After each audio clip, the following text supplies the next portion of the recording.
Bonjour Nicole Ferroni, qu'on retrouve chaque mercredi. Bonjour Monsieur Cohen. Alors Nicole, ce matin vous avez décidé d'aider le président. Oui, parce que là, je vais être sincère, en fait il me fait un peu de la peine. Je sens quand même qu'il est quand même coincé par ce conflit syrien.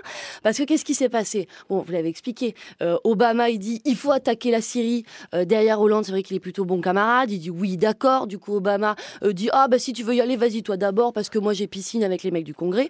Du coup voilà, il se retrouve finalement un peu coincé, tout seul à devoir donner une réponse que malheureusement il n'y a pas. Hein, vous l'avez expliqué, parce que si certes, d'un côté, si rien n'est fait, les Syriens sont faits, de l'autre, on voit bien que quoi qu'on fasse, à vouloir faire bien, on risque de faire pire.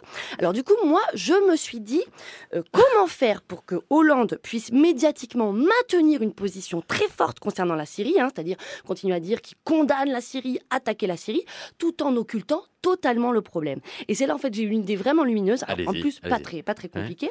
Je me suis dit, mais enfin, au lieu d'attaquer la Syrie, pourquoi ne pas attaquer une Syrie? Une Syrie, hein, une entreprise, vous savez, là, qui font les palettes, les poutres, tout ça. Hein, Syrie, pas le pays, mais Syrie, S-I-E-R-I-E. Parce que, déjà, alors vous allez me dire, je sais que vous avez pensé, vous allez dire, mais c'est complètement con, ça n'a aucun rapport. Bon, mais sauf que moi, je vous le dis, déjà, attaquer une Syrie au lieu d'attaquer la Syrie, c'est pas complètement incohérent. D'abord parce qu'il y a des Syriens en France qui attendent désespérément l'intervention de l'État.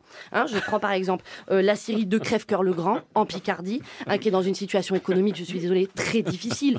Je veux dire, je vais pas vous le rappeler, l'année dernière, le prix du hêtre a augmenté de 25%, d'accord? Alors que parallèlement, les commandes ont stagné. Du coup, suppression d'un tiers des emplois.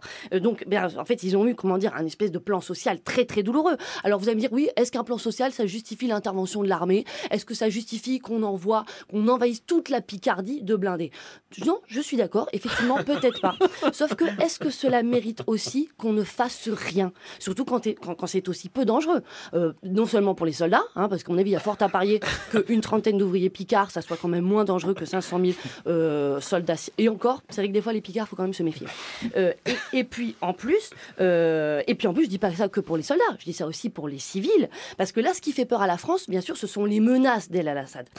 Sauf que si, au lieu d'attaquer son pays, on lui dit qu'on va attaquer une entreprise qui débite des poutres dans l'Oise, et bien très certainement que les représailles, elles sont moindres. Et surtout, ça permettra parallèlement à François Hollande de continuer à émettre des messages forts concernant la Syrie. Libre à lui après de ne pas préciser laquelle. Ah oui. Hein, il pourra tout à fait se mettre dans une Syrie, hein, entre la scie à bois et la ponceuse, et puis clamer sans mentir à la radio.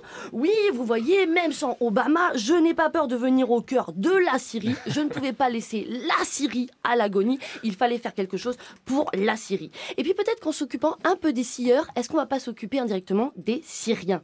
Parce que quand Hollande aura relevé de ses cendres toute l'industrie du bois de la France, qu'on sera tout chauffé au bois français, hein, conduit par des locomotives à vapeur françaises, qu'on aura mis finalement notre pays sur la voie de l'indépendance énergétique, est-ce que là, on ne sera pas plus à même, une fois qu'on n'aura plus besoin du pétrole libyen de Kadhafi, du gaz russe de Poutine, de prendre des décisions et des positions géopolitiques parce qu'elles sont justes au lieu de les prendre parce qu'elles ont un intérêt? Moi, je le dis toujours, celui qui n'a pas peur de perdre l'essence de son moteur est aussi celui qui peut dire non au dictateur.